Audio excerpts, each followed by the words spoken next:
Jadi nama bahasa ini sangat rapat dengan sejarah.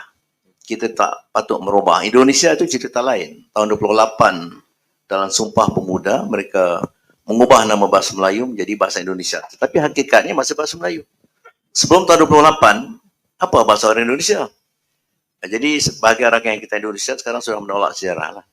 Dan saya memang menjadi kritikan pedas oleh rakan-rakan sebagian rakan kita di Indonesia kerana memperjuangkan konsep alam Melayu.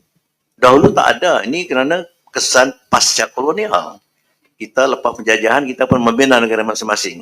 Dan dengan jati diri masing-masing, Indonesia mengubah nama jadi bahasa Indonesia.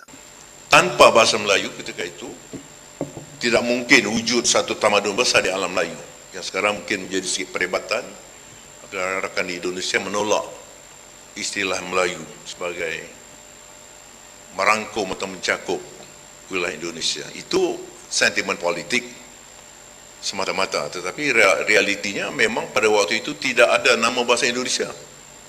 Bahasa Indonesia barangkali mula timbul tahun 28 dan itu pun diakui oleh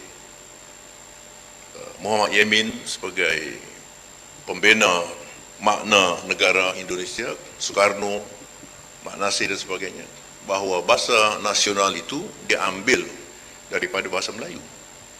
Kemudian dirubah pada Merdeka pada tahun 45 sebagai bahasa Indonesia. Itu hanya soal sentimen politik, sentimen nasionalisme yang tak patut merubah fakta sejarah bahawa itu bahasa Melayu telah menjadi bahasa alam. Halo guys, akademisi Malaides sangat kesal sekali dengan Indonesia, karena menurut dia, Indonesia merubah bahasa Melayu menjadi bahasa Indonesia tetapi hakikatnya masih bahasa Melayu, jar Al-Sarian. Disinilah letak kewahaman dan kehalusinasian orang Melayu palsu dari Malaides. Memang tidak salah akar bahasa Indonesia dari bahasa Melayu, tetapi bahasa Indonesia sebagai anak dari bahasa Melayu sudah berevolusi, dan sudah jauh berkembang, serta sudah bisa unjuk diri sebagai bahasa yang stabil.